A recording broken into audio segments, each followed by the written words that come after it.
আরে তুই কাঁদছিস কেন নীল? আমি তো এমনি বলেছি। কি হয়েছে বলবি তো? শরীর কি খুব বেশি খারাপ? আমার দিকে তাকা নীলু, বল কি হয়েছে?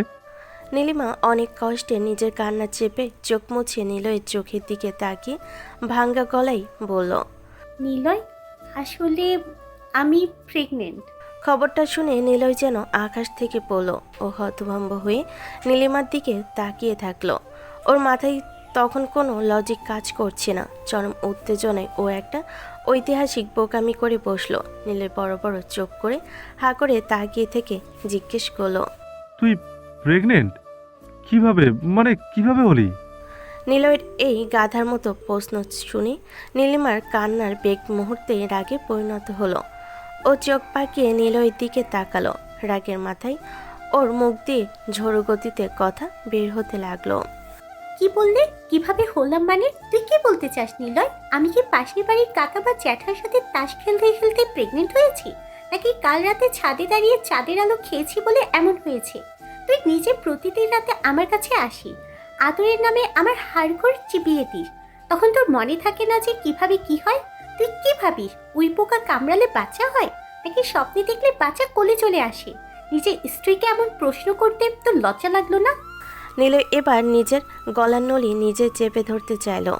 ও আক্ষরিক অর্থেই হয়ে গেল। ওর মনে হলো এই মুহূর্তে যদি খাটের তলা দিয়ে কোনো গর্ত হতো তবে সে ওখানেই ঢুকে যেত। ও আমতা আমতা করে পিড় করলো। না মানে আমি আসলে ওভাবে বলতে চাইনি। আমি জাস্ট শকড হয়ে গিয়েছিলাম। নীলিমা আরও এক ধাপ এগিয়ে তর্জনী উঁচিয়ে বলল। শকড হয়েছিস তো নিজের গালে একটা চড় মারতি। আমাকে এমন প্রশ্ন করার সাহস পাস কোথায়? তুই কি মনে করিস আমি সায়েন্সের বাইরে চলি, নাকি তুই এখনো ছোট বাচ্চা যে তোকে ডায়াগ্রামিকে বোঝাতে হবে স্বামী স্ত্রীর কাছাকাছি আসলে কি হয়? নিলয় এবার চরম পর্যায়ে গাধা সাজলো ও অসহায়ভাবে নিজের কপাল থাপড়ে মনে মনে বলতে লাগলো। হাই রে নিলয়, তুই আজ তো একটা বলদ। নিজের বউকে কেউ এমন প্রশ্ন করে? এখন তো ও তোকে চিবিয়ে খেলেও নীলিমার কোনো দোষ নেই। নীলিমার একের পর এক যুক্তির বানে নিলয় একদম কোণঠাসা হয়ে গেল। নিজের করা বোকামির গুরুত্ব বুঝতে পেরে সে এবার দুহাতে নিজের কান ধরল। একটু কাচুমাচু মুখ করে নীলিমার কাছে এগিয়ে সে খুব নরম গলায় বলল। আচ্ছা বাবা, আচ্ছা, আমার চরম ভুল হয়ে গেছে। এই যে কান ধরছি, একদম আর এমন গাধার মতো প্রশ্ন করব না। কিন্তু তুই এমন করে কাঁদছিস কেন নীলু? এটা তো আমাদের জন্য কত বড় খুশির খবর। আমাদের মামুর একটা খেলার সঙ্গী আসবে, এটা তো ভালোই হলো। কিন্তু তুই এত কাঁদছিস কেন সেটাই তো বুঝতে পারছি না। নিলয় এবার নীলিমার আরও কাছে ঘেঁষে এলো। এক হাত দিয়ে ওর চোখের জল মুছে দিয়ে খুব আদুরে গলায় আবার বলল।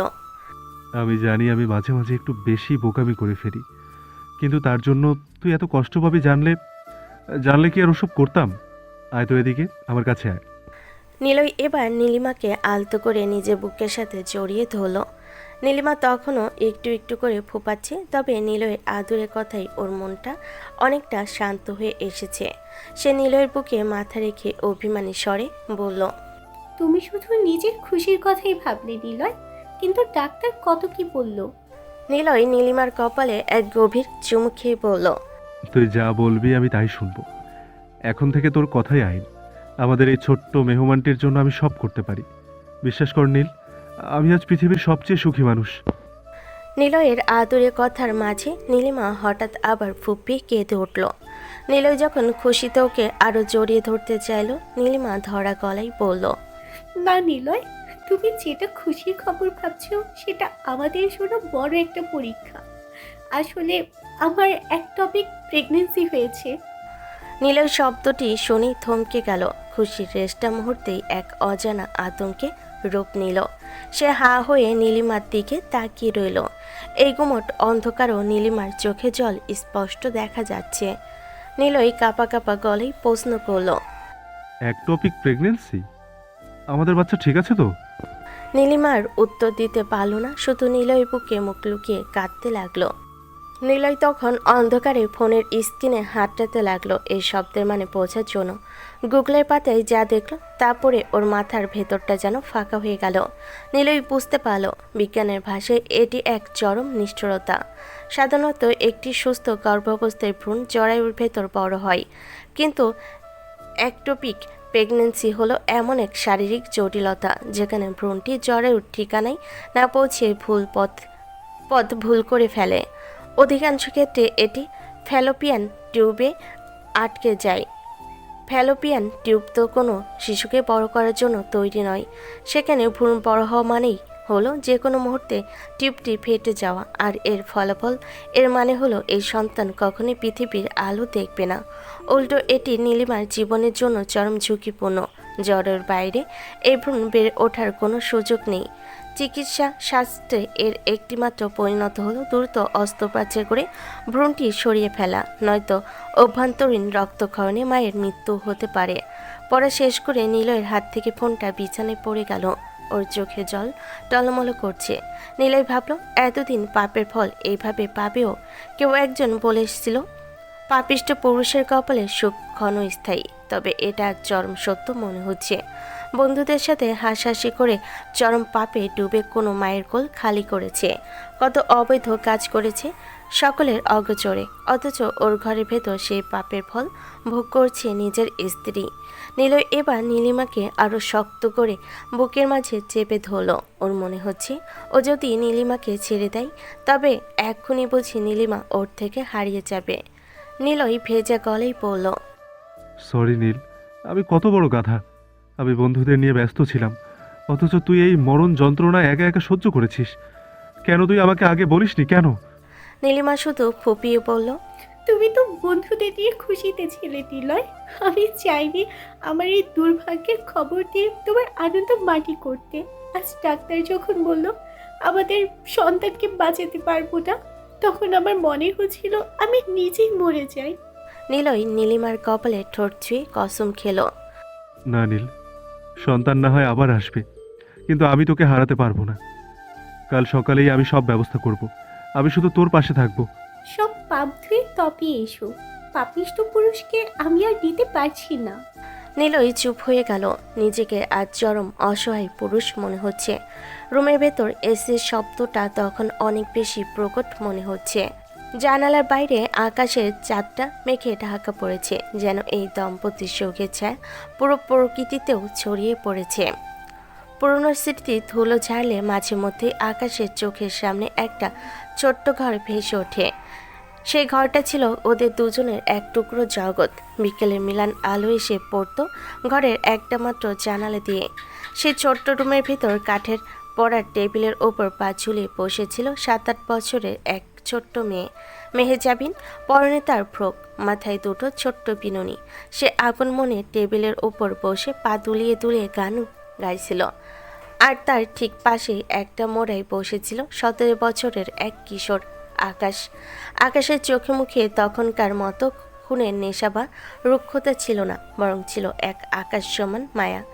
আকাশের হাতে চকলেটের একটা প্যাকেট। সে খুব যত্ন করে একটা করে চকলেট বের করছে, সাবধানে মোড়কটা ছিঁড়ে বাড়িয়ে দিচ্ছে মেহেজাবিনের দিকে। মেহেজাবিন সেটা ছো মেরে নিয়ে চেটে চেটে খেতে শুরু করলো। ওর সারা মুখে তখন চকলেটের দাগ, কিন্তু সেদিকে ওর কোনো খেয়ালই নেই। মেহেজাবিন চকলেটটা খেতে খেতে অনর্গল বকবক করে যাচ্ছিল। ও পা দুলিয়ে বলল, জানো আকাশ, বড় হয়ে আমি না ঠিক এই চকোলেটের মতো মিষ্টি একটা ড্রেস কিনবো, তখন আমার দেখতে পরীর মতো লাগবে না? আকাশ এসে মেহেজাবিনের নাকের ডগে লেগে থাকা চকলেটটা আঙ্গুল দিয়ে মুছে দিল। মৃদুস্বরে বলল, তুই তো এখনই পরীর মতো দেখতে রে পাগলি। ড্রেস পরলে তো তোর দিকে আর তাকিয়ে থাকা যাবে না। মেহেজাবিন চোখ বড় বড় করে বলল, কেন, চোখ চলে যাবে বুঝি? আকাশ শব্দ করে হেসে উঠল। আবারও একটা চকলেট চিরে ওর হাতে দিয়ে বলল, না, চোখ চলবে না। তবে আমার ভয় হয়, কেউ যদি তোকে নিয়ে যায়, তুই তো আবার চকলেট পেলে যারদের সাথে চলে যাবি। মেহেজাবিন তখন চকলেট মাখা হাত দিয়ে আকাশের গালটা ধরে টান দিয়ে বলল, কখনো না, আমি তো শুধু তোমার কাছেই আসবো, অন্য কেউ চকোলেট দিলেও নেব না। এই দেখো, কান ধরেছি। সন্ধ্যার মিলান চাঁদের আলোয় জানালার গ্রিল কোলে আসা রোদের ঝিলিক মেহেজাবিনের মুখে এসে পড়ছে। টেবিলের ওপর পা দুলিয়ে চকলেট খেতে খেতে মেহেজাবিন হঠাৎ আকাশের দিকে ফিরে বলল, আচ্ছা আকাশ, তুমি কি সবসময় আমার জন্য এমন চকলেট নিয়ে আসবা? আমি যদি অনেক বুড়ি হয়ে যাই তখনও? আকাশ আলতো করে মেহেজাবিনের মাথায় হাত রেখে হাসল। 17 বছরের সেই কিশোরের চোখে তখন জগৎজয়ের স্বপ্ন ও খুব নরম স্বরে বলল, তুই বড়ি হলেও আমার কাছে সে চকলেট পাগলি বোতলটাই থাকবে রে মেহু। তোর চকলেটের ভান্ডার আমি কখনোই ফোরাতে দেব না। মেহজাবিন খুশি হয়ে আকাশের দিকে তাকালো। জানালার বাইরে তখন মস্ত বড় এক রূপালি চাঁদ উকি দিচ্ছে। মেহজাবিন আকাশের হাত ধরে টান দিয়ে আবদার করল, আকাশ, দেখো দেখো, আকাশে কত বড় একটা চাঁদ উঠেছে। আচ্ছা আকাশ, তুমি এই চাঁদটা নিয়ে একটা গান গাও না, শুনি তুমি কেমন গান গাইতে পারো। আকাশ একটু লজ্জা পেল, মেহজাবিনের অনুরোধ ফেলতে পারল না। ও জানালার বাইরে রূপালি চাঁদের দিকে তাকিয়ে মুগ্ধ হয়ে কে উঠল, উঠে যাবে চাঁদ আর ফুটে যাবে ফুল, মেলে দিলে চোখ তুই, খুলে দিলে চুল, আজ চুরি চুরি মন, উড়ি উড়ি মন, ঘুরি ঘুরি মন। আকাশের উদাস করা কণ্ঠস্বর ঘরের চার দেওয়ালে প্রতিধ্বনিত হতে লাগলো। গান শেষ হতে মেহজাবিন আনন্দে দুহাত নেড়ে হাততালি দিয়ে উঠল। ওর চোখে মুখে বিস্ময় আর খুশি উপচে পড়ছে। ও খিলখিল করে হেসে বলল, আকাশ, তুমি এত সুন্দর গান গাও, আমি না সারা জীবন তোমার কাছেই থাকবো। তুমি প্রতিদিন আমায় এবার গান গেয়ে শোনাবে, ঠিক আছে? মেহজাবিনের সেই নিষ্পাপ কথাগুলো শুনে আকাশ এক অদ্ভুত মোহবিষ্ট চোখে ওর দিকে তাকালো। ওর দৃষ্টিতে তখন খেলা করছে এক গভীর অধিকার বোধ। আকাশ ওর চিবুকটা আলতো করে ছুঁয়ে ধীর কিন্তু দৃঢ় গলায় বলল, তোকে কি আমি এমনি এমনি আমার কাছে রাখবো ভেবেছিস? বউ বানাবো তোকে। এই স্টক তালুকদার আকাশের বউ হবে তুই। তোকে বউ বানিয়ে সারা জীবনের জন্য নিজের করে আগলে রাখবো। আমার এই অন্ধকার আর পাপী জীবনে তুই হবি একমাত্র পবিত্র সত্তা। মেহজাবিন তখনও চকলেট চিবুচ্ছিল। আকাশের কথা শুনে ওর ছোট্ট মস্তিষ্কে এক অদ্ভুত গোলমাল পাকিয়ে গেল। ও চকলেট মাখা মুখে আকাশের দিকে প্রশ্ন করল, বউ? বউ মানে কি আকাশ? আমি তো তোমার কাছে থাকবো বললাম চকলেট খাওয়ার জন্য, তো বউ হলে কি বেশি চকলেট পাওয়া যায়? 7 বছরে মেহজাবিনের কাছে বউ শব্দটার কোনো মানে নেই। ওর কাছে পৃথিবী মানে চকলেট আর আকাশ। ও অবাক হয়ে ভাবল, আকাশ ভাইয়া কত বড়, কত লম্বা, আরও কতটুকু একটা ছোট্ট মেয়ে। সে কীভাবে আকাশের বউ হবে? আকাশ কেন ওকে আকাশ ভাইয়া ডাকলে বকে, আর কেন বা ওকে বউ বানাতে চাই? এই জটিল অঙ্ক মেহজাবিনের ছোট্ট মাথায় সেদিন ঢোকেনি। ও শুধু জানতো আকাশের কাছে থাকলে চকলেট পাওয়া যায়, আর আকাশের গান শুনলে মনটা ভালো হয়ে যায়। আকাশের দিন মেহজাবিনের মাথায় হাত রেখে মনে মনে বলেছিল, তুই বুঝবি না মেহু, এই পাপের রাজ্যে তোকে ঘিরেই আমার সবটুকু পণ্য বেঁচে থাকবে। আকাশ আর মেহজাবিনের সেই মায়াবী মুহূর্তের মাঝে হুট করে ঘরে ঢুকলো নিলয় আর সবুজ। নিলয় দরজায় হেলান দিয়ে দাঁড়িয়ে সবুজের দিকে তাকিয়ে টিটকেরি দিয়ে বলল, দেখেছিস সবুজ, আমি তোকে আগেই বলেছিলাম এই ছেলেটা আসতো একটা সুবিধাবাদী। ওইটুকু একটা বাচ্চা মেয়ের উপর লাইন মারছে, দেখ শালা 1 নম্বরের ফ্লার্ট বাজ আর মেয়েবাজ। একদম ঠিক বলেছিস নিলয়, আকাশের মন বলে কিছু নেই। ও তো এখন থেকেই ফিউচার প্ল্যান করে বসে আছে, ছোট মেয়েকে ছাড়ছে না। বন্ধুরা এই পচানি শুনে আকাশ এতটুকু বিচলিত হলো না। ও যেন অন্য জগতে আছে। নিলয় আর সবুজের হাসাহাসি ওর কানেই পৌঁছালো না। ও এক দৃষ্টিতে মোহগ্রস্ত হয়ে মেহজাবিনের নিষ্পাপ মুখের দিকে তাকিয়ে রইল। মেহজাবিন নিলয় আর সবুজকে দেখে খুব খুশি হলো। ও টেবিল থেকে নেমে এক দৌড়ে ওদের কাছে গিয়ে খুশিতে হাততালি দিয়ে উঠল। মেহজাবিন সবসময় চনমনে ও উজ্জ্বল চোখে ওদের দিকে তাকিয়ে প্রশ্ন করল, নিলয় ভাইয়া, সবুজ ভাইয়া, আমার ভাইয়া কোথায়? ভাইয়াকে তো দেখছি না অনেকক্ষণ। সবুজ নিচু হয়ে মেহজাবিনকে পাজা কোলা করে কোলে তুলে নিল। ও ওর নাকে একটা টোকা দিয়ে আদুরে গলায় বলল, তোমার ভাইয়া তো অনেক দূরে বিদেশে চলে গেছে রে পাগলি।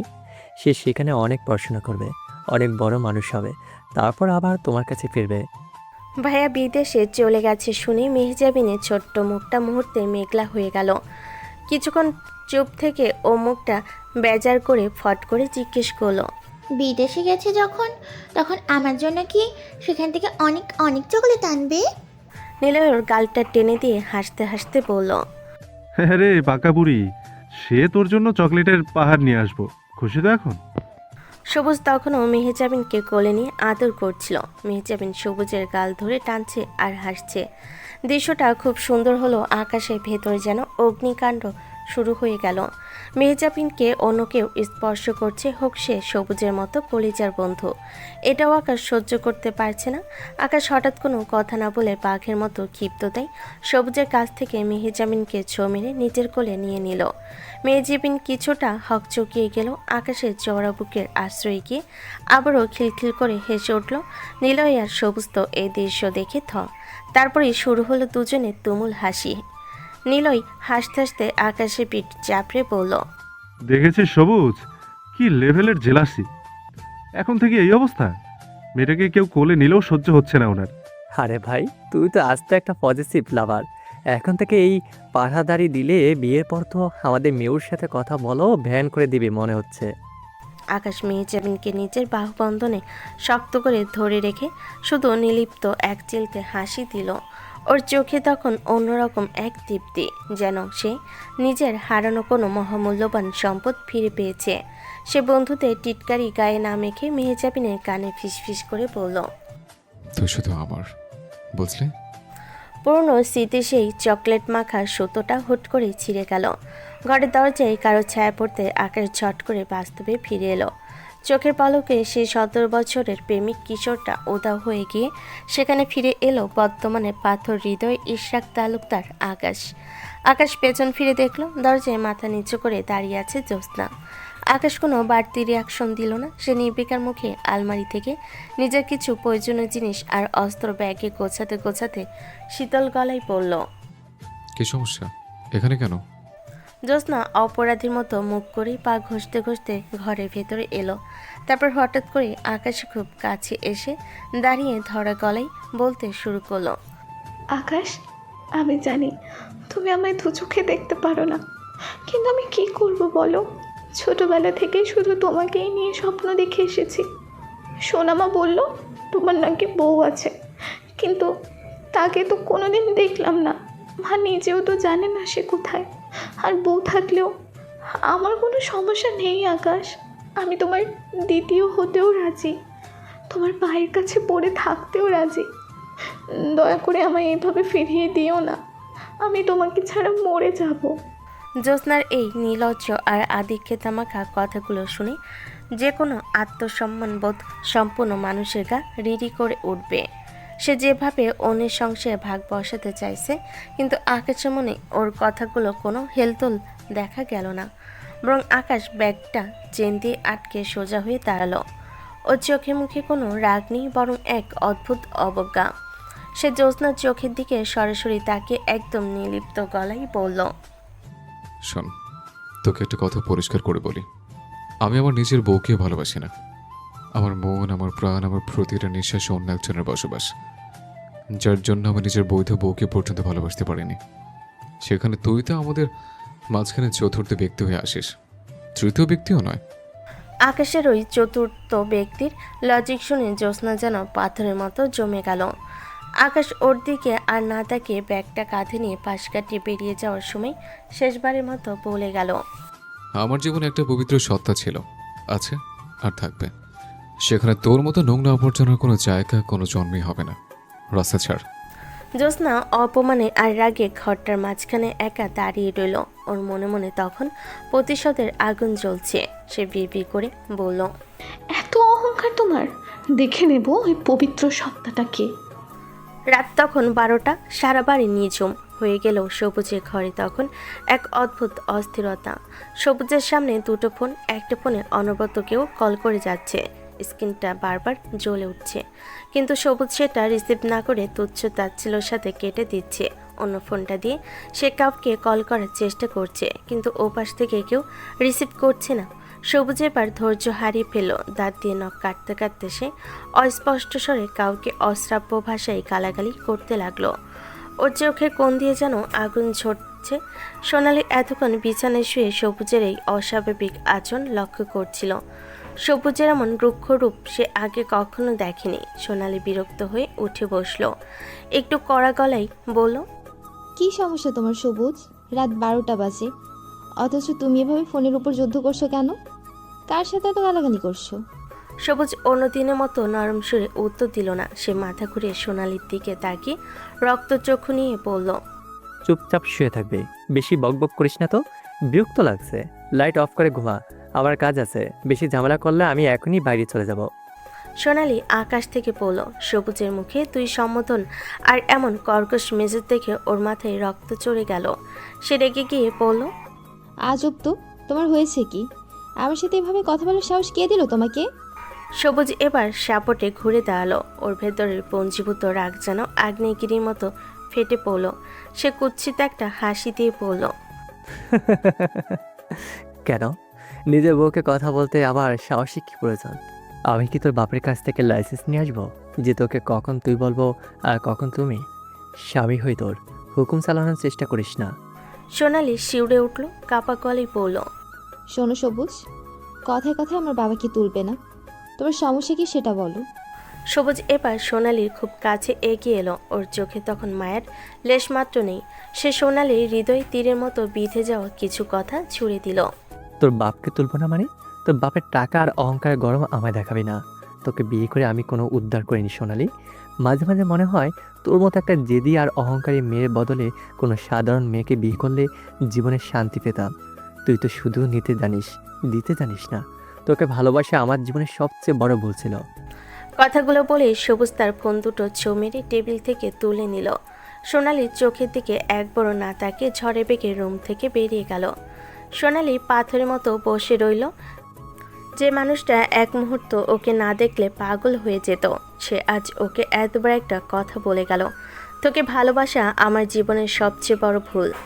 এই একটা বাক্য সোনালির ভেতরে সবটুকু বিশ্বাস আর ভালোবাসাকে মুহূর্তে চুরমার করে দিল। সে অন্ধকারের দিকে তাকিয়ে টুকরে কেঁদে উঠল। সবুজের এই হঠাৎ বদলে যাওয়ার কারণ সে জানে না, কিন্তু এই অপমান সে সহ্য করতে পারছে না। সবুজ বাড়ির বাইরে বেরিয়ে এসে দেখল ল্যাম্পপোস্টের আবছা আলোয় আকাশে সেই কুচকুচে কালো বুগাটি দাঁড়িয়ে আছে। আকাশ গাড়ির দরজায় হেলান দিয়ে নিষ্প্রিয় ভঙ্গিতে একটা সিগারেট টানছে। ওর চেয়ারে কোনো ক্লান্তি নেই, আছে এক জমাটবদ্ধ শীতলতা। সবুজ রাগে গজগজ করতে করতে আকাশের সামনে গিয়ে ওর হাত থেকে সিগারেটটা একরকম ছিনিয়ে নিল। তারপর লম্বা একটা টান দিয়ে খাটে ছেড়ে খ্যাপাটে গলায় বলল, আরে বাড়া বলিস না তো। এই একটা বিয়ে করেছি নাকি বাল করেছি জানি না, একটা সাধারণ মেয়েকে বিয়ে করার ইচ্ছা ছিল আমার। আর কোথায় একটা গ্যাংস্টার মেয়ে আমার কপালে ঝুলে গেল। সারাক্ষণ এত কৈফিয়ত চায় যে আমার মাথাটাই খারাপ হয়ে যাচ্ছে। আকাশ নির্লিপ্তভাবে ওর দিকে তাকালো। ধোয়া ছাড়ার অবকাশ না পেয়েও পকেট থেকে আরেকটা সিগারেট বের করতে করতে গম্ভীর স্বরে বলল, গ্যাংস্টারের মেয়ে বিয়ে করেছিস, সেটা তো ভালো কথা। এবার শ্বশুরকে ফোন করে আমাদের ডিলটা ফাইনাল কর। সবুজ যেন আকাশ থেকে পড়ল। ও অবিশ্বাসের চোখে আকাশের দিকে তাকিয়ে চিৎকার করে উঠল, তুই কি পাগল হয়ে গেছিস আকাশ? আমার শ্বশুর জানে আমি অতি ভদ্র আর সৎ একটা মানুষ, যে প্লেন উড়ানো ছাড়া আর কিছুই করতে পারি না। কাল যদি ওই বুড়ো জানতে পারে যে আমি রং রাস্তায় প্লেন ওড়াই, তবে আমার কি হাল করবে তুই বুঝতে পারছিস? আকাশের চোয়াল শক্ত হয়ে এলো। ও কর্কশ গলায় বলল, ইউর ফাকিং শ্বশুর। এই কপারেটের জন্য এতদিন আমাদের ডিলটা আটকে আছে, তা না হলে কবে মাল বিদেশ চলে যেত। সবুজ অসহায়ভাবে মাথা নেড়ে বলল, কি করবো বল, আমার কিছুই করার নেই, পুরো ফেসে গেছি ভাই। আকাশ প্রসঙ্গ পাল্টে জিজ্ঞেস করলো, ছাড় সেসব। নিলয় কোথায়? ও ফোন ধরছে না কেন? নীলয়ের নাম শুনতে সবুজের মেজাজ আবার সপ্তমে চলো। সে ননস্টপ নোংরা গালি দিয়ে চিৎকার করতে লাগলো, শুয়ারের বাচ্চা কোথায় গিয়ে পড়ে আছে তার ঠিক নেই। কতক্ষণ ধরে ফোন করছি, বউয়ের সাথে পুষ্টি নষ্টি করা ছাড়া ওর আর কোনো কাজ নেই। সারা রাত শুধু বউয়ের সাথেই পড়ে থাকে। মনে হয় দর্জন দর্জন বাচ্চা পয়দা করাই ওর জীবনের লক্ষ্য। আকাশ ভুরকুচকে তাকালো। কে? নীলিমা কি আবার প্রেগন্যান্ট? সবুজ থুতু ফেলে বলল, থু, হ্যাঁ ও প্রেগনেন্ট, তবে একটফিক প্রেগনেন্সি, খুব ক্রিটিক্যাল অবস্থা। আকাশ কিছুক্ষণ চুপ থেকে শীতল গলায় বলল, তাহলে তো সমস্যা, অ্যাবর্শন করিয়ে নিতে হবে। হ্যাঁ সেটা হয়তো আজ নীলিমা ওকে বলেছে, তাই নিলয় ফোন তুলছে না। আমি কি জানি না ভেতরে কি হচ্ছে? সবুজ তিতা গলায় বলল। আকাশ এবার গাড়ির চাবিটা ঘুরিয়ে বলল, আগে এটা বলবি তো? থাক, ওদের ডিস্টার্ব করে লাভ নেই, চল আমরা দুজনেই যাই। সবুজ গাড়িতে উঠতে উঠতে বলল, ঠিকই আছে, কিন্তু বিশ্বাস কর আকাশ, ওই শ্বশুরের সামনে আমি যাব না। যদি যাই তবে ডিরেক্ট শ্যুট করবো শালাকে। ড্যামরা বুড়ো বউ কবে চলে গেছে তার ঠিক নেই, আর এখন আমাদের পেছনে লেগে আছে। বুগাটির ইঞ্জিন গর্জে উঠল। নিস্তব্ধ রাতকে চিরে দিয়ে গাড়িটা অন্ধকারে বুকে হারিয়ে গেল। সোনালি দোতলার বারান্দার গ্রিল ধরে মূর্তির মতো দাঁড়িয়ে দেখছিল নিচে দৃশ্যটা। ল্যাম্পপোস্টের হলদেটে আলোয় আকাশ আর সবুজের অবয় দুটো অস্পষ্ট হলো তাদের অঙ্গভঙ্গি বলে দিচ্ছিল তার কতটা অস্থির। যদিও সে কথাগুলো শুনতে পাচ্ছিল না, কিন্তু যেভাবে সবুজ আকাশের হাত থেকে সিগারেট কেড়ে নিল আর যেভাবে তারা তড়িঘড়ি করে গাড়িতে উঠে বেরিয়ে গেল, তা দেখে সোনালির বুকের ভেতরটা অজানা এক আশঙ্কায় কেঁপে উঠল। বিয়ের 3 বছর পার হয়ে গেছে, অথচ এই মানুষটার সাথে ওর কোনোদিনও মনের মিল হয়নি। একটা ছাদের নিচে থেকেও তারা ছিল দুজন সম্পূর্ণ অচেনা মানুষ। মাত্র 1 সপ্তাহ হলো সবুজের আচরণে বরফটা গলতে শুরু করেছিল। সোনালি প্রথমবার অনুভব করেছিল যে এই রুক্ষ মানুষটার বুকেও ভালোবাসা থাকতে পারে, কিন্তু সেই 7 দিনের নতুন ভালো লাগাটা আজ এক মুহূর্তে ধুলোয় মিশে গেল। সোনালি মনে মনে নিজেকে প্রশ্ন করল, 3 বছর যে মানুষটা আমার সাথে কোনো সম্পর্কই রাখলো না, সে মাত্র 1 সপ্তাহের মায়া দেখিয়ে আজ আবার এত বড় অপমান করে গেল কেন? আকাশকে দেখলেও কেন এমন হিংস্র হয়ে ওঠে? সবুজ আসলে মাঝরাতের এই আধারে কার ডেকে বেরিয়ে যায়, সেটা নিয়ে প্রশ্ন করার অধিকার কি 3 বছরও আমার জন্মায়নি? সোনালির ভেতরটা আজ অভিমানে নয়, বরং এক অজানা আতঙ্কে কুঁকড়ে গেল। বিয়ের এই দীর্ঘ সময়েও ও সবুজের জীবনের অন্ধকার দিকটা সম্পর্কে কিছুই জানতে পারেনি। ওর মনে হলো সবুজের কাছে ও বোধহয় কেবল ঘরের এক কোণে পড়ে থাকা কোনো জড়বস্তু ছাড়া আর কিছুই নয়। সোনালি দুশ্চিন্তা হতে লাগলো। 3 বছর পর যখন একটু একটু করে সম্পর্কের চারা গাছটা গজাতে শুরু করেছিল, তখনই তবে সেটা সমূলে উপড়ে ফেলার সময় হয়ে এলো। ফজরের আজানের পর ভোরে সেই আবছা আলোয় সবুজ যখন বাড়ি ফিরল, তার চোখে মুখে এক রাতের ক্লান্তি আর অস্থিরতার ছাপ। বাড়ির প্রধান ফটক খুলতেই সামনে পড়ল তার মা। ছেলেকে এই অসময়ে বাইরে থেকে ফিরতে দেখে মায়ের মনে খটকা লাগলো। সবুজ গুটি গুটি পায়ে ভেতরে ঢুকতে তার মায়ের মুখোমুখি হয়ে গেল। মা কপালে ভাঁজ ফেলে জিজ্ঞেস করলেন, কিরে, সারা রাত কোথায় ছিলিস? এই 7 সকালে বাইরে থেকে ফিরছিস কেন? সবুজ একটু আমতা আমতা করে নিজেকে সামলে নিয়ে বলল, আসলে ওই বাইরে একটু হাঁটতে গিয়েছিলাম মা, শরীরটা ম্যাচ ম্যাচ করছিল তো তাই। মায়ের চোখে সন্দেহের দৃষ্টি কাটল না, তবে ছেলের মুখে উপরে আর কিছুই বললেন না। দীর্ঘশ্বাস ফেলে মা বললেন, হাঁটতে যখন গিয়েছিলিস তখন নামাজটাও পড়ে আসতিস। ফজরের আজান তো অনেক আগেই হয়ে গেছে। সবুজ মায়ের কথার কোনো সরাসরি উত্তর দিল না। সে ধীর পায়ে নিজের রুমের দিকে এগোতে লাগলো, কিন্তু সিঁড়িতে ওঠার সময় নিজের মনে মনে এক কুৎসিত হাসিতে মেতে উঠল সে। বিবি করে নিজেকেই বলল, নামাজ? ও মা, তুমি যদি জানতে তোমার এই আদরের ছেলে আজ সারা রাত কার কার জানাজা পড়ে আসলো। শহরের সব থেকে বড় জানাজা আসতো, আমি পড়ে আসলাম। রক্তের অজু দিয়ে যে নামাজ পড়তে হয়। সবুজ রুমে ঢুকে দেখলো সোনালি জায়নামাজ গুছিয়ে রাখছে। ভোরের আলোয় ওকে বেশ স্নিগ্ধ লাগলো। সবুজের ভেতরের বিষাক্ত মেজাজ এতটুকুও কমেনি। সে সোনালির দিকে তাকিয়ে একটা তার ছেলের হাসি দিয়ে বলল, কি গো গ্যাংস্টার মেয়ে, তুমি আবার নামাজও পড়তে পারো? তোমার বাপ তো মানুষ খুন করে বেড়ায়, আর তুমি এখানে তাসবিহ গুনছো? কার জন্য দোয়া চাইছো সোনা? যারা মারা গেছে তাদের জান্নাতবাসী করার জন্য, নাকি তোমার বাপের অপকর্ম দামাচাপা দিয়ে ওকে জান্নাতে পাঠাতে? কোনটার জন্য এত ভক্তি তোমার? সোনালি কোনো উত্তর দিল না। পাথর হয়ে দাঁড়িয়ে রইল সে। সবুজ আর কথা না বাড়িয়ে ওয়াশরুমে ঢুকে গেল। কিছুক্ষণ পর ফ্রেশ হয়ে স্নান সেরে একেবারে তোয়ালে দিয়ে মাথা মুছতে মুছতে বেরিয়ে এলো। সরাসরি পেছনে শরীর এলিয়ে দিয়ে চাদর টেনে নিল ও। সোনালি এবার একটু সাহস করে ধীর গলায় বলল, আজ বাবার বাড়ি যাওয়ার কথা ছিল আমাদের। সবুজ চোখ বন্ধ করে বিরক্তি নিয়ে বলল, এখন ঘুমাতে দে, মেজাজ এমনিতেই খারাপ হয়ে আছে। সোনালি এবার একটু কড়া সুরে বলল, তুমি যাবে না কেন? আমাকে তো কথা দিয়েছিলে। হঠাৎ তোমার কি হলো? এক রাতের মধ্যে মানুষ এত পরিবর্তন হয়ে যায় কি করে? তোমার এই আচরণের কারণ কি সবুজ? সবুজ এবার চাদরটা সরিয়ে এক ঝটকায় উঠে বসলো। ওর রক্তচক্ষু দেখে সোনালি শিউরে উঠল। সবুজ গর্জে উঠে বলল, কানের কাছে খ্যাঁ খ্যাঁ করিস না তো, বিরক্ত লাগছে। ভালো লাগছে না কিছু, যা এখন এখান থেকে। সোনালি হতবাক। সে পাল্টা প্রশ্ন করতে শুরু করলো, তুমি আমাকে যেতে বলছো? নিজের বাড়ি থেকে আমাকে তাড়িয়ে দিচ্ছ? সবুজের ধৈর্যের বাঁধ এবার ভেঙে গেল। সে এক ঝটকায় সোনালির হাত ধরে নিজের কাছে টেনে নিল, তারপর ওকে একদম জোর করে ব্ল্যাঙ্কেটের ভেতর ঢুকিয়ে ফেলে হিস করে বলল, নিলয় ঠিকই বলে, বউয়ের মুখ বেশি চললে এর থেকে ভালো উপায় আর নেই। তোর মুখ বন্ধ করার জন্য এটাই এখন সব থেকে বড় দাওয়াই। সোনালি নিজেকে ছাড়িয়ে নেওয়ার আপ্রাণ চেষ্টা করলো, কিন্তু সবুজের শক্ত বাহুবন্ধনের কাছে ও অসহায়। সবুজ আর কোনো আকুতিতেই কান দিল না, বরং সোনালির এই বাধা দেওয়া ওকে আরও বেশি ক্ষিপ্ত করে তুলল। উত্তেজনার এক চরম মুহূর্তে সোনালির সব প্রতিবাদ সবুজের জেদের কাছে হার মানল। সকালে ডাইনিং টেবিলে এক বিষণ্ণ নীরবতা। রাত্রি খুব যত্ন করে বীরকে খাইয়ে দেওয়ার চেষ্টা করছে। কালকে সেই অ্যালার্জির ধকল ছেলেটা সইতে পায়নি, শরীরটা বেশ দুর্বল হয়ে গেছে, সাথে এসেছে হালকা জ্বর। বীর একদমই কিছু খেতে চাচ্ছে না, আর মেঘলার উপর ওর অভিমান যেন আরও বেড়েছে। মেঘলা জোর করে খাওয়াবে এই ভয়ে ও মেঘলার কাছে পর্যন্ত যেতে চাচ্ছে না, তাই রাত্রি পরম মমতায় ওকে সামলাচ্ছে। এমন সময় মেঘলা এক গ্লাস গরম দুধ হাতে নিয়ে সেখানে এলো। ও দুধের গ্লাসটা টেবিলের উপরে রেখে নিচু স্বরে বলল, রাত্রে বীরকে এই দুধটুকু একটু খাইয়ে দিস তো।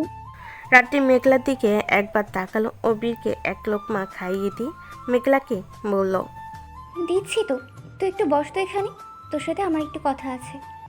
মেঘলা একটা দীর্ঘশ্বাস ফেল ও মিলান হেসে বলল, আমি জানি তুই কি জিজ্ঞেস করবি, কিন্তু এখন থাক না রাত্রে। তুই আগে বীরকে খাইয়ে ঘুম পাড়িয়ে দিস। ওর ঔষধের ফাইলটা এখানেই আছে, ওষুধগুলো ঠিক মতো খাইয়ে দিস একটু। মেঘলা আর দাঁড়ালো না, নিজের ভেতরে অস্থিরতা আড়াল করতে যেন সে দ্রুত ওখান থেকে সরে গেল। রাত্রি শুধু অপলক দৃষ্টিতে ওর চলে যাওয়ার দিকে তাকিয়ে রইল। রাত্রি কোনো মতে বীরকে খাইয়ে ঘুম পাড়িয়ে দিল। এরপর গুটি গুটি পায়ে এসে বসলো মেঘলার পাশে। ওকে কিছু জিজ্ঞাসা করতে হলো না, মেঘলা নিজেই শূন্য দৃষ্টিতে জানালার বাইরে তাকিয়ে বলতে শুরু করলো সেই দিনের কথা। জানিস রাত্রি, তখন বীর আমার গর্ভে 7 মাসে, সেদিন তুই আর আমি আল্ট্রাসাউন্ডের কাছে করাতে গিয়েছিলাম। রোদ আগে থেকে অ্যাপয়েন্টমেন্ট ঠিক করে রেখেছিল বলে আমাদের কোনো ঝামেলা হয়নি। তুই বাইরে বসেছিলি আর আমি অন্ধকার রুমটার ভিতর স্ট্রেচারে শুয়েছিলাম। সাথে শুধু একজন ডক্টর আর একজন নার্স ছিল। হঠাৎ করেই একজন পুরুষ হুড়মুড় করে রুমের ভিতরে ঢুকে পড়লো। ঘটা অন্ধকারটা আমি একটা স্পষ্ট দেখতে পাইনি, কিন্তু প্রচন্ড ভয় পেয়ে গিয়েছিলাম আমি। নার্সটা চিৎকার করে উঠলো, এ কি, আপনি কে, এভাবে কেন ঢুকেছেন, জানেন না ভিতরে পেশেন্ট আছে? ডক্টর শান্ত গলায় নার্সকে থামিয়ে দিয়ে বলল। নার্স ওনাকে কিছু বললেন না। ডক্টর শান্ত গলায় নার্সকে থামিয়ে দিয়ে বলল, নার্স ওনাকে কিছু বলবেন না, উনি পেশেন্টের হাজবেন্ড। ডক্টরের কথা শুনে আমার বুকটা কেঁপে উঠলো। নার্স স্বাভাবিকভাবে নিলেও আমি নিতে পারিনি। ডক্টর আকাশের দিকে তাকিয়ে বলল, বেশি সময় নয় আকাশ, মাত্র কয়েক মিনিট। এ বলে ডক্টর পাশের ছোট্ট রুমে চলে গেলেন। ডক্টরের সেই ঘুরন্ত চেয়ারটা টেনে আমার মুখোমুখি এসে বসলো আকাশ। আমার পেটের উপর তখন আল্ট্রাসোনোগ্রাফির জেল মাখানো ছিল। আকাশ কোনো কথা না বলে আলতো হাতে টিস্যু দিয়ে জেলগুলো মুছে দিল। তারপর নিচু হয়ে আমার পেটের উপর লম্বা একটা চুমু খেলো। আমি ভয়ে পাথর হয়ে গিয়েছিলাম। আকাশ আমার চোখের দিকে তাকিয়ে শীতল গলায় বলল, এর মধ্যে আমার অস্তিত্ব আছে, মিসেস মেঘলা তালুকদার, সরি মিসেস ইশরাক তালুকদার আকাশ। শোন, আমার শিরায় শিরায়, আমার অন্তরে অন্তরে অন্য কারো বসবাস। তুই আমার বৈধ স্ত্রী হলেও সে ভালোবাসা আমি তোকে দিতে পারবো না। সুতরাং আমার জীবনে তোর আশা মানেই দুর্ভোগ। তুই এই বাচ্চাটাকে জন্ম দিয়ে আমার হাতে তুলে দিস, তারপর তুই নিজের জীবন অন্যভাবে শুরু করতে পারিস। আমার একটা বাচ্চার খুব প্রয়োজন, কিন্তু আমি অন্য কোনো নারীকে স্পর্শ করতে পারি না, ইচ্ছাকৃতভাবে তো কখনোই না। কারণ কাউকে ছোঁয়া মাত্রই মনে হয় আমি আমার সেই প্রিয় মানুষটাকে খুব খারাপভাবে ঠকাচ্ছে। বেশি ভেবে তোর লাভ নেই, তুই আমার জীবনের দ্বিতীয় নারী, আর তোর গর্ভের সন্তান আমার বৈধ উত্তরাধিকার। আমি ঠিক একদিন ওকে নিতে আসবো, ততদিন যেন ওর যত্নে কোনো ত্রুটি না হয়। ও ছেলে হোক বা মেয়ে সেটা বড় কথা নয়, ওকে আমার চাই চাই। আমি চাইলে তোকে নিতে পারতাম, কিন্তু আমি বাধ্য। আমি নিজেকে অন্য কোথাও বেঁধে রেখেছি। আর শোন, আমাদের এই কথোপকথন যেন ভুল করে রোদের কানে না যায়। যদি বাইরের কোনো মানুষ এটা জেনে যায়, আমি সেদিনই আমার বাচ্চাকে নিয়ে এখান থেকে চিরতরে চলে যাব। সাবধানে রাখিস ওকে। কথাগুলো বলেই এক মুহূর্ত না দাঁড়িয়ে আকাশ রুম থেকে বেরিয়ে গেল। আমি শুধু অন্ধকার ঘরে শুয়ে কাঁপতে থাকলাম। রাত্রি যেন নিজের কানকেও বিশ্বাস করতে পারছিল না। সে স্তব্ধ হয়ে বড় বড় চোখে মেঘলার দিকে তাকিয়ে রইল। ঘরে বাতাসটা যেন হঠাৎ ভারী হয়ে এলো। রাত্রি মেঘলার হাতটা খপ করে ধরে কাপা গলায় বলল, মেঘলা, তুই সব কি বলছিস? তার মানে আকাশ ভাইয়া প্রথম থেকে জানতো যে তুই অন্তঃসত্ত্বা, আর সে নিজে এসে তোকে এসব বলে গেছে, অথচ তুই আমাদের কাউকে কিচ্ছু জানাসনি। আমার তো কিছুই মাথায় ঢুকছে না রে। আকাশ ভাইয়া তোকে ভালোবাসে না জানি, কিন্তু নিজের সন্তানের জন্য সে কতটা ভয়ঙ্কর হতে পারে সেটা ভাবতেও আমার শরীর শিউরে উঠছে। এরপর মানে ওই দিনের পর আকাশ ভাইয়ার সাথে কি তোর আর কখনো দেখা হয়েছে? সে কি আর কখনো এসেছিল বীরের খোঁজে? মেঘলা একটা মিলান হাসি হাসলো, যার মধ্যে লুকিয়েছিল হাজারো যন্ত্রণা। সে যার বাইরে দিগন্তের দিকে তাকিয়ে ধীর স্বরে বলল, দেখা হয়েছিল রাত্রি, কিন্তু সেটা কোনো সুখকর স্মৃতি ছিল না। আকাশ এমন একজন মানুষ যে ছায়ার মতো সব সময় পাশে থাকে, কিন্তু ছোঁয়া যায় না তাকে। ওই দিনের পর সে সরাসরি আসেনি ঠিক, কিন্তু প্রতি মুহূর্তে আমায় বুঝিয়ে দিয়েছিল যে আমি ওর নজরবন্দি। বীরের জন্মের ঠিক 3 দিন পর। রাত্রি রুদ্ধশ্বাসে জিজ্ঞেস করলো, হ্যাঁ, তারপর 3 দিন পর কি হয়েছিল মেঘলা? মেঘলা শূন্য চোখে জানালার গ্রিলটা ধরে অস্পষ্ট স্বরে বলতে লাগলো, সেদিন মাঝরাতে হঠাৎ আমার ঘুমটা ভেঙে যায়। পাশে হাত দিয়ে দেখি বিছানাটা খালি বেড নেই। আমার কলিজা যেন শুকিয়ে গেল। আমার তখন সি সেকশন হয়েছে, ব্যথায় নড়াচড়া করাও দায়। তাও আমি কোনো মতে ধরফর করে উঠতে যাচ্ছিলাম। ঠিক তখনই অন্ধকারের ভিতর থেকে একটা ভারী গম্ভীর কণ্ঠস্বর ভেসে এলো। উঠিস না, তোর সি সেকশন হয়েছে, এত তাড়াহুড়ো করিস না, আমার ছেলে ঠিক আছে। আমি তাকিয়ে দেখি অন্ধকারের মাঝে পায়ের ওপর পা তুলে সেই চিরচেনা ভঙ্গিতে বসে আছে আকাশ। ওর কোলে পরম শান্তিতে ঘুমাচ্ছিল আমার 3 দিনের ছোট্ট অস্তিত্ব। আমি ভয়ে পাথর হয়ে গেলাম। আকাশ আবার এসেছে। আকাশ বীরের দিকে তাকিয়ে নির্লিপ্ত গলায় আমায় জিজ্ঞেস করলো, ওর নাম কি রেখেছিস? আমি ভয়ে তোতলাতে তোতলাতে বললাম, এখনো রাখিনি। আকাশ বীরের কপালে একটা দীর্ঘ চুমু খেলো। ওর চোখে তখন এক বিচিত্র আভা।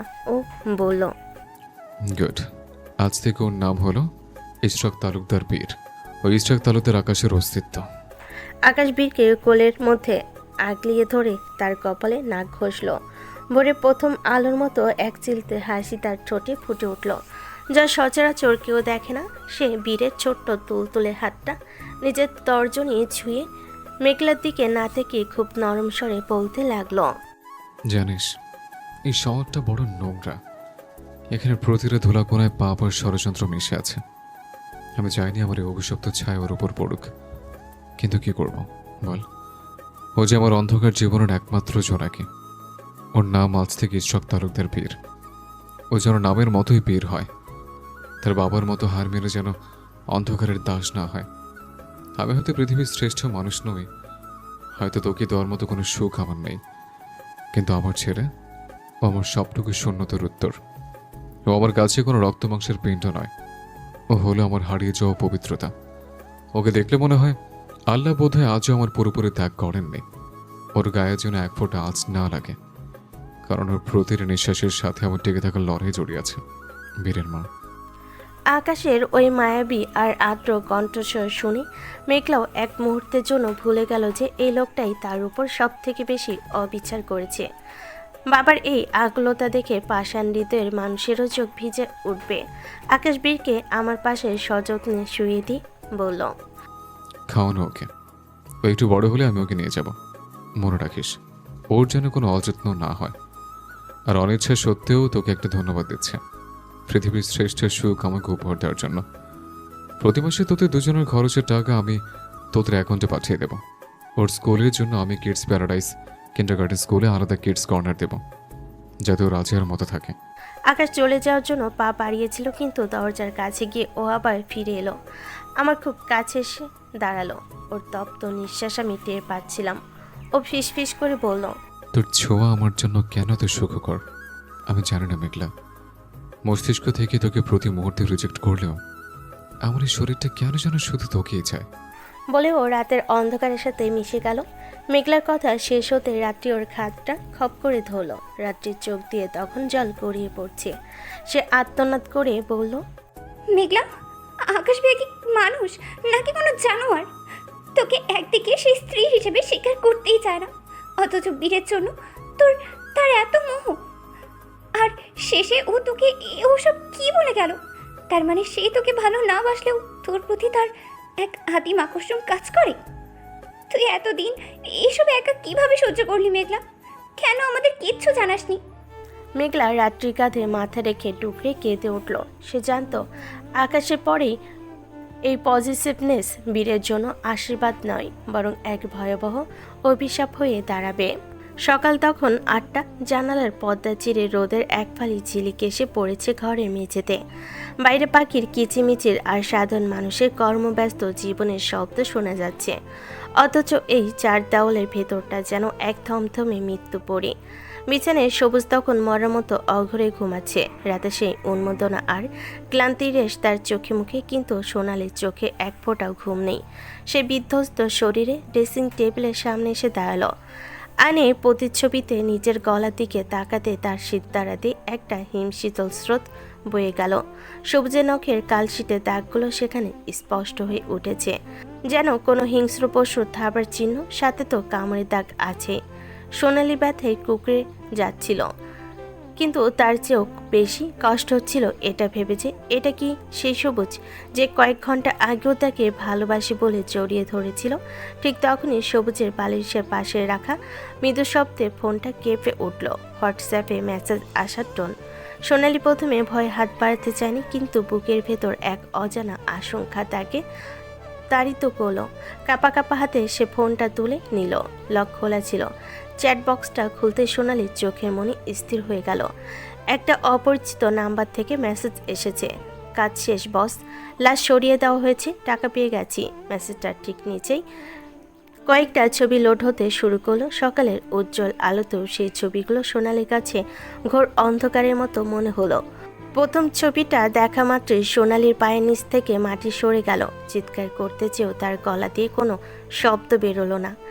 এটা কোনো অচেনা মানুষ নয়, এটা তার ফুফাতো ভাই শফিকুল, যাকে সোনালি ছোটবেলা থেকেই চেনে। কিন্তু ছবিতে শফিকুলের যে পৈশাচিক অবস্থা, তা কোনো সুস্থ মানুষের কাজ হতে পারে না। শফিকুলের চোখ দুটো উপড়ে ফেলা হয়েছে, সেখানে কেবল দুটো রক্তজমাট বিভৎস গর্ত। তার হাতের নখগুলো একটা একটা করে উপড়ে সেগুলো তার গলায় দুটি ভেতরে গেঁথে দেওয়া হয়েছে, যেন সে আর্তনাদ করার সুযোগও না পায়। বিভৎসতার চরম সীমায় গিয়ে একটা লোহার রড তার কান দিয়ে ঢুকিয়ে অন্য কান দিয়ে বের করে দেওয়া হয়েছে। সব থেকে জঘন্য দৃশ্যটা ছিল তার শরীরের নিম্নাংশে। শফিকুলে পুরুষাঙ্গ কেটে তার নিজের হাতের মুঠোয় ধরিয়ে দিয়ে দড়ি শক্ত করে বেঁধে দেওয়া হয়েছে। সোনালির মনে হলো তার হৃৎপিণ্ডটা এখানে বন্ধ হয়ে যাবে। পরের ছবিটায় দেখা যাচ্ছে শফিকুলের ক্ষত বিক্ষত উলঙ্গ দেহটা একটা ডালপালাহীন গাছের সাথে ঝোলানো, আর সেই গাছের নিচে আরও 3টে লাশ পড়ে আছে। তাদের অবস্থাও ঠিক একই রকম ভয়াবহ আর পৈশাচিক। সকালে সেই মিষ্টি রোদ মুহূর্তে যেন রক্তবর্ণ ধারণ করলো। সোনালির মাথা ঝিমঝিম করতে লাগলো। পেটের ভেতর থেকে এক তীব্র বমিভাব ঠেলে এলো। সে আর এক মুহূর্ত সেখানে দাঁড়িয়ে থাকার শক্তি পেল না। ফোনটা কোনো মতে বিছানায় ফেলে দিয়ে টলতে টলতে ওয়াশরুমে ঢুকে পড়ল। অঝরে বমি করতে করতে সে কেবল ভাবছিল, সবুজ কি তবে মানুষ নয়? যে হাতে সে সোনালীকে পরম মমতায় ছুঁয়ে দেয়, সে হাতে সে তার ভাইকে এভাবে ছিঁড়ে ফেলেছে। সোনালী বুঝতে পারল সবুজের নামাজ আর জানাজার আসল মানে কতটা ভয়াবহ। সে এক খুনি আর নরপিশাচের সাথে ঘর করছে। ওয়াশরুমে দরজাটি যেহেতু খোলাই ছিল, সোনালির বমির শব্দে সবুজের কাঁচা ঘুমটা হুড়মুড় করে ভেঙে গেল। সে এক মুহূর্তের জন্য হতভম্ব হয়ে বিছানায় বসে রইল। তারপর বুঝতে পেরে দ্রুত পাশে থাকা তোয়ালেটটা গায়ে জড়িয়ে ওয়াশরুমের দিকে ছুটল। ভেতরে গিয়ে দেখল সোনালি বেসিনের পর ঝুঁকে পড়ে হরহর করে বমি করছে, যেন নাড়িভুড়ি সব বেরিয়ে আসবে। সবুজ বিচলিত হয়ে পাশ থেকে মগ ভরে পানি নিয়ে ওর মুখে ঘাড়ে ছিটিয়ে দিতে লাগলো। সোনালি এক মুহূর্তের জন্য স্থির হয়ে সবুজের দিকে তাকালো। সোনালির চোখে মুখে সেই মুহূর্তে ভেসে উঠল ফোনের সেই বিভৎস ছবিগুলোর খুব কাছ থেকে দেখা সেই ছিন্ন ভিন্ন লাশ। সবুজের এই মায়াবী মুখ আর হাতের ছোঁয়ায় সোনালির গা আরও গুলিয়ে উঠল। সে প্রবল ঘৃণা আর আতঙ্কে আবার বমি করে দিল। সবুজ যেন কিছুই জানে না। এমন এক নিষ্পাপ ভঙ্গিতে সোনালির পিঠ ঘষে দিতে দিতে বলল, কি হয়েছে সোনা? আমার জানটা এমন করছে কেন? শরীর কি খুব খারাপ লাগছে? ও বুঝতে পেরেছি, সকাল সকাল বমি করছো। তার মানে কি আমি বাবা হতে চলেছি? মাত্র 2 দিন তোমার কাছে এলাম, এর মধ্যে কি সুখবর দিয়ে দিল কাকে? সবুজের এই নিছক রসিকতা সোনালি কানে সীসার মতো বিঁধল। যে মানুষটা রাতে মানুষের প্রসঙ্গ কেটে হাতে বেঁধে দিয়ে এসেছে সে এখন সন্তানের কথা বলছে। সোনালির মনে হলো সে কোনো মানুষের সাথে নয়, একটা জ্যান্ত শয়তানের সাথে দাঁড়িয়ে আছে। সে কোনো মতে নিজেকে সামলে নিয়ে রুমের দিকে যেতে চাইল, কিন্তু সবুজ ওকে চাইল না। এক ঝটকায় সোনালিকে পাজাকোলা করে তুলে নিয়ে রুমে এলো সবুজ। বিছানায় বসে দিয়ে ওর থুতনিটা ধরে টেনে পড়ল। কি হয়েছে তোর? কথা বলছিস না কেন? মুখটা এমন ফ্যাকাশ হয়ে গেছে কেন তোর? সোনালি কিছু বলতে পারল না। ওর গলার কাছে চিৎকারগুলো দলা পাকিয়ে আটকে আসছে। সে কিভাবে বলবে যে সে জেনে গেছে ওর স্বামী একটা নরপিশাচ। যে হাত দিয়ে সবুজ এখন সোনালির গাল ছুঁয়ে দিচ্ছে সে হাতেই কয়েক ঘন্টা আগে শফিকুলের চোখ উপড়ে ফেলা হয়েছে। সোনালি শুধু শূন্য দৃষ্টিতে সবুজের দিকে তাকিয়ে রইল। ওর মনে হলো এই ঘরটা একটা কসাইখানা আর সবুজ তার কসাই। সবুজ সোনালির খুব কাছে মুখটা নিয়ে এসে বাঁকা হাসলো। ওর চোখের মনি দুটো স্থির হয়ে আছে সোনালির ওপর। সবুজ নিচু স্বরে বলল, কি হলো? ওভাবে হা করে কি দেখছিস? আমি কি তো সেই আগেকার প্রেমিক যে তুই ওভাবে অবাক হয়ে তাকিয়ে আছিস? কাছে আয়, আদর করি একটু। সোনালি এক বিদ্যুৎ স্পর্শের মতো সবুজের স্পর্শ থেকে ছিটকে বেরিয়ে এলো। সে তড়িঘড়ি করে বিছানার এক পাশে মুখ ফিরিয়ে শুয়ে পড়ল। ওর শরীর কাঁপছে। সবুজ ভুরু কুচকে তাকিয়ে রইল সোনালির পিঠের দিকে। ও কিছুই বুঝতে পারছে না যে মেয়েটা হঠাৎ এমন আচরণ কেন করছে। ঠিক সেই মুহূর্তে ঘর কাঁপিয়ে সোনালির ফোনটা তীক্ষ্ণ শব্দে বেজে উঠল। সবুজ হাত বাড়িয়ে সোনালি ফোনটা হাতে নিল। স্ক্রিনে তাকিয়ে এক বিচিত্র আর কুরুর হাসি খেলে গেল ওর ঠোঁটে। সে ফোনটা সোনালির চোখের সামনে ধরে শান্ত গলায় বলল, বউ, কথা বলবে না? তোমার পুপু ফোন করেছে, ধরো ফোনটা। ফুপু নামটা শোনা মাত্রই সোনালি এক ঝটকে উঠে বসে ছো মেরে ফোনটা কেড়ে নিল। ওর কলিজা যেন গলার কাছে চলে এসেছে। হাত কাঁপতে কাঁপতে সে ফোনে সবুজ বোতামটা চাপলো, কিন্তু ও পাশ থেকে কোনো কথা নয়। ভেসে এলো এক বুক ফাটা আর্তনাদ আর তীক্ষ্ণ কান্নার শব্দ। সে চিৎকারে যেন আসমান জমিন কেঁপে উঠছে। সোনালির ফুপু ও পাশ থেকে এক অমানসিক যন্ত্রণায় চিৎকার করে বলতে লাগলেন, বুক ফাটা আত্মনাতে হাহা করে, ওরে সোনালি, সর্বনাশ হয়ে গিয়েছে রে মা। শফিকুল আমার আদরের ধন, শফিকুল রে ওরা মেরে ফেলেছে।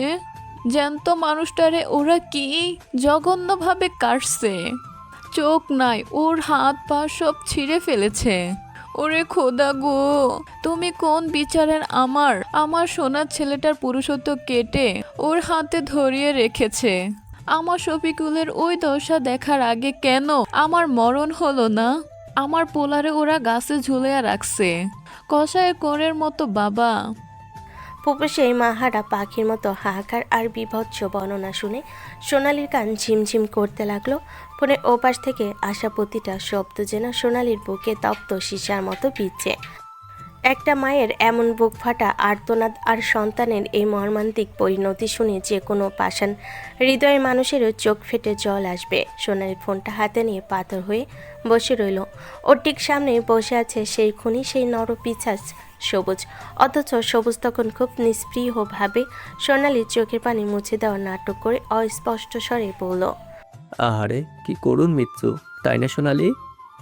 সোনালি একটি শব্দ উচ্চারণ করতে পারল না। তার কণ্ঠনালীতে যেন কেউ একদলা বিষাক্ত তপ্ত সীসা ঢেলে দিয়েছে। সে কেবল বিস্ফোরিত চোখে সবুজের দিকে তাকিয়ে রইল। সবুজ এই স্বাভাবিকতা সোনালির কাছে বিশ্বের সব থেকে বড় বিভীষিকা বলে মনে হতে লাগলো। সবুজ খুব আয়েশ করে বিছানা থেকে উঠল, যেন কিছুই হয়নি এমন এক নিস্পৃহ ভঙ্গিতে নিজের তোয়ালেটা ঠিক করতে করতে বলল, আহারে, তোর ভাইটা মরে গেল, বড়ই আফসোস। শফিকুল ছেলেটা তো ভালোই ছিল, তবে কপাল খারাপ।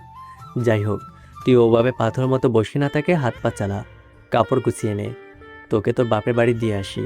লাশ মনে হয় আজ আর দেবে না রে সোনালি, পুলিশ ঝামেলা আছে। তাছাড়া যে কষের মতো কোপানো হয়েছে, গাছ থেকে পেরে সব ঠিকঠাক করতে করতেই আজ রাত ফিরিয়ে যাবে। তুই কাঁদলে আমার আবার খুব কষ্ট হয় জানিস তো, তুই কাঁদলে আমার জান ফেটে যায়। সবুজের মুখে কষায় আর কষ্ট হওয়ার কথাগুলো শুনে সোনালির মনে হলো সে এখনই পাগল হয়ে যাবে। যে লোকটা জানতো শফিকুলকে গাছে ঝুলিয়ে রাখা হয়েছে সে এখন সাধু সেজে তাকে সান্ত্বনা দিচ্ছে। সোনালি কোনো প্রতিবাদ করলো না, কোনো প্রশ্নও করলো না। সে যন্ত্রের মতো উঠে ধীর পায়ে আলমারির দিকে এগিয়ে গেল। এক একে নিজের কাপড়গুলো ব্যাগে ভরতে শুরু করলো। তার প্রতিটি আঙ্গুল কাঁপছে, কিন্তু সে সেটা সবুজকে বুঝতে দিল না। সবুজ সোনালির এই অস্বাভাবিক নীরবতা দেখে একটু বাঁকা হাসলো। তারপর পকেট থেকে ফোনটা বের করে আয়নার সামনে দাঁড়িয়ে নিজের চুলগুলো ঠিক করে নিল। আমি বাইরে থেকে আসছি, তুই রেডি হ। বলে সবুজ ফোনটা কানে চেপে শীষ দিতে দিতে রুম থেকে বেরিয়ে গেল। ঘরের ভেতর তখন কেবল সোনালি ভারী নিঃশ্বাসের শব্দ আর ওপার থেকে ভেসে আসা ফুপুর সেই বুক ফাটা আর্তনাদের প্রতিধ্বনি বাজছে। সোনালি জানেন সে এখন এক জ্যান্ত শয়তানের সাথে একই গাড়িতে করে নিজের ভাইয়ের লাশ দেখতে যাবে। গাড়ির ভেতরে এক পৈশাচিক নিস্তব্ধতা। ড্রাইভিং সিটে দক্ষ হাতে স্টিয়ারিং ঘুরিয়ে ড্রাইভ করছে সবুজ, যেন খুব সাধারণ কোনো ভ্রমণে বেরিয়েছে সে। আর পাশে পাথরের মূর্তির মতো বসে আছে সোনালি। তার অনুভূতিগুলো যেন আজ ভোতা হয়ে গেছে। কি অদ্ভুত আর হাস্যকর এই জীবন! যে স্বামী কয়েক ঘন্টা আগে তার ভাইকে পশুর মতো কুপিয়ে মেরে এলো, সেই স্বামী এখন আবার তাকে বাপের বাড়ি নিয়ে যাচ্ছে ভাইয়ের লাশ দেখাতে। এই সুন্দর চেহারার আড়ালে এমন একটা নরপিশাচ লুকিয়ে আছে।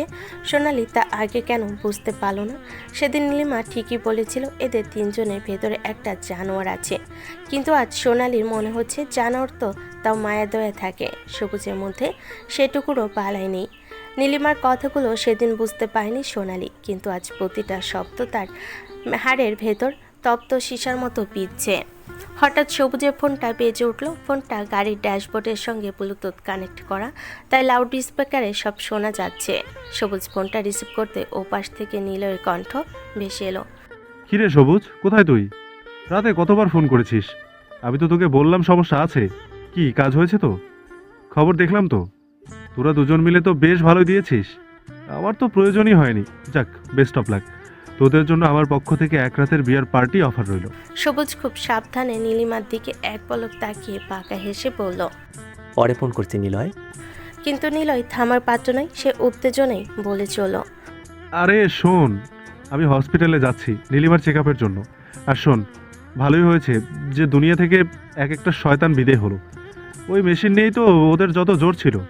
হাজারটা মেয়ের সতীত্ব নষ্ট করছে না, একদম জুত মতো শাস্তি পেয়েছে ও। সবুজ বারবার ইশারায় নিলয়কে থামানোর চেষ্টা করছে, কারণ পাশে সোনালি বসা। সে কেবল নিচু স্বরে বলল, নিলয় আমি পরে ফোন করছি বললাম তো। নিলয় হেসে বলল, আরে রাখ তোর ফোন, যা করার তো রাতে করেই ফেলেছিস। এখন শুধু গিয়ে জানাজাটা ঠিকঠাক পড়িস। জানাজা কি আর হবে? যার ডানা পাখা সব কেটে রেখেছিস তার আবার জানাজায় দোয়া বদলে গাল দিস না যেন ভাই। আমি ওখানে থাকবো না, সোনালীকে নামিয়ে দিয়ে হসপিটালে তোর কাছে আসছি। আকাশকেও আসতে বলেছি। নিলয় অবাক হয়ে বলল, আরে এখন আসতে হবে না, আমি প্রথম চেক আপটা করিয়ে নিই। তোরা দুজন কোথায় যাবি বললি না আজকে?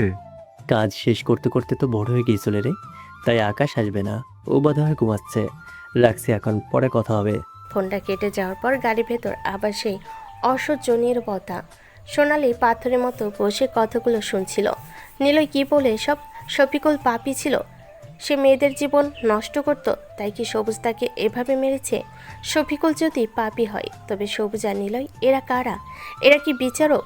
সোনালির মাথায় সব তালগোল পাকিয়ে যাচ্ছে। একদিকে নিজের ভাই বিপদ চলে আছে ছবি, আর অন্যদিকে তার চারিত্রিক কলঙ্কের কথা।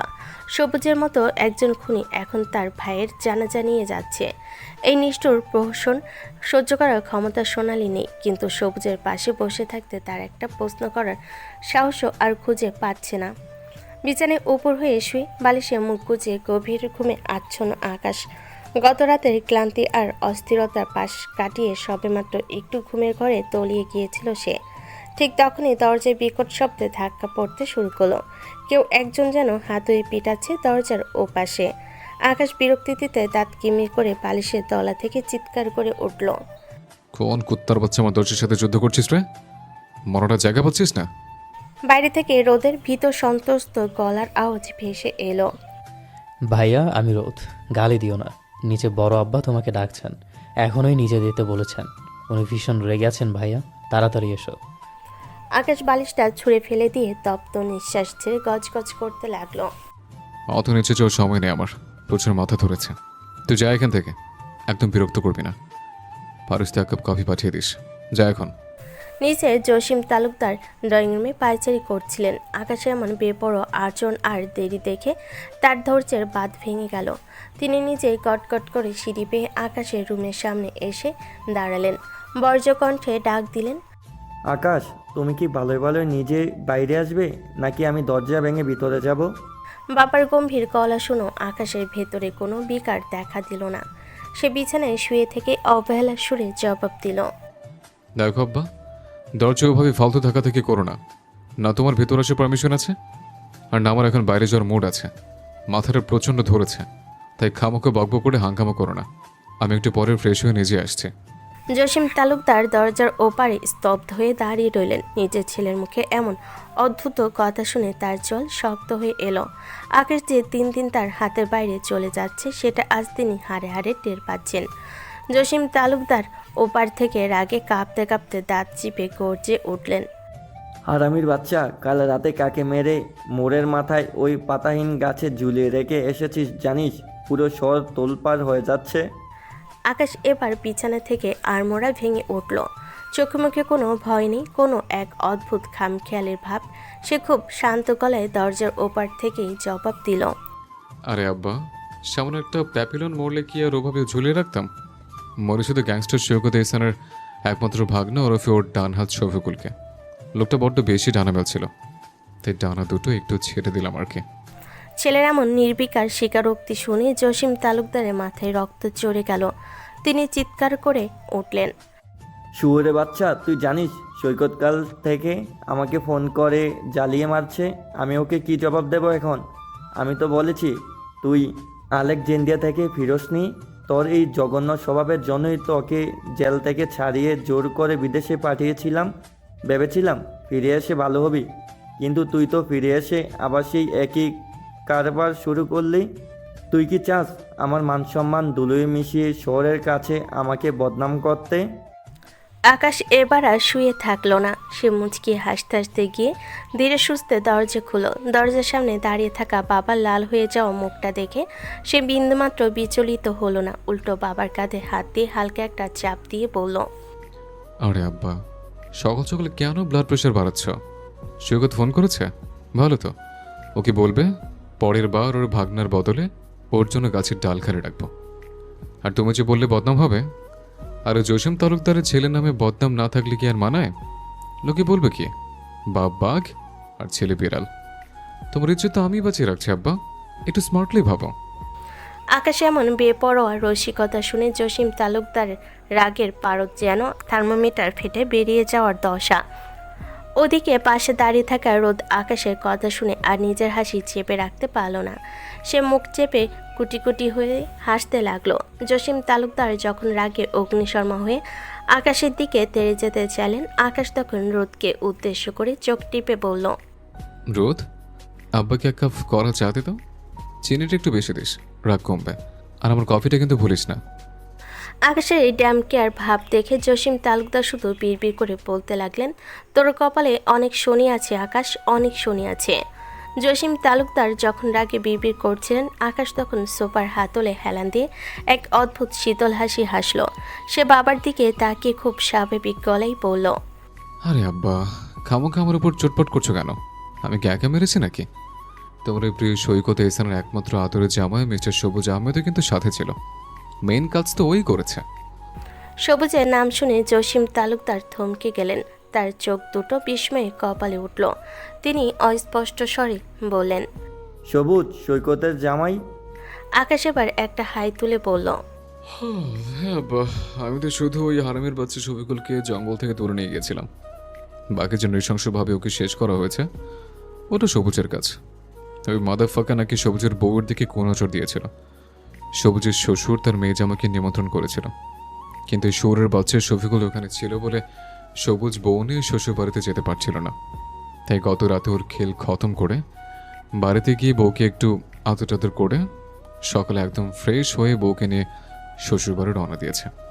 আমি শুধু একটু ব্রাদারলি হেল্প করেছি, এই আর কি। জসিম তালুকদার পাথরের মূর্তির মতো দাঁড়িয়ে রইলেন। নিজের জামাইয়ের হাতে ভাগনার এই বিভৎস মৃত্যু সৈকত এহসান কি এটা কল্পনা করতে পারছে? আকাশ এবার পাশে দাঁড়িয়ে থাকা রোদের দিকে তাকিয়ে হাসতে হাসতে বলল, আরে হ্যাঁ আব্বা, ওই মালটাকে টেনে নিয়ে গাছে কে চলে এসে জানো? তোমার আদরের ভাতিজা, এই জাহিন তালুকদার রোদ। আকাশ কথাটা বলে হো হো করে হাসতে হাসতে নিজের রুমে দরজা লাগিয়ে দিল। রোদ তখন জসিম তালুকদারের সামনে বুক ফুলিয়ে এমন এক ভাব নিয়ে দাঁড়ালো যেন সে বিশ্বের শ্রেষ্ঠ কোনো কাজ করে ফেলেছে। সে একটু ভাব নিয়ে শীষ দিতে দিতে নিচের দিকে হাঁটতে শুরু করলো আর যাওয়ার সময় মৃদু স্বরে বলল, ভাইয়া যে কি বলে না, আমি অতটাও ভালো কাজ করিনি, তবুও এত প্রশংসা শুনে মনে হচ্ছে যেন নোবেল প্রাইজ পেয়ে গেছে। যা করেছি পরিবারের ইজ্জত বাঁচাতেই তো করেছে, তাই না বড় আব্বা?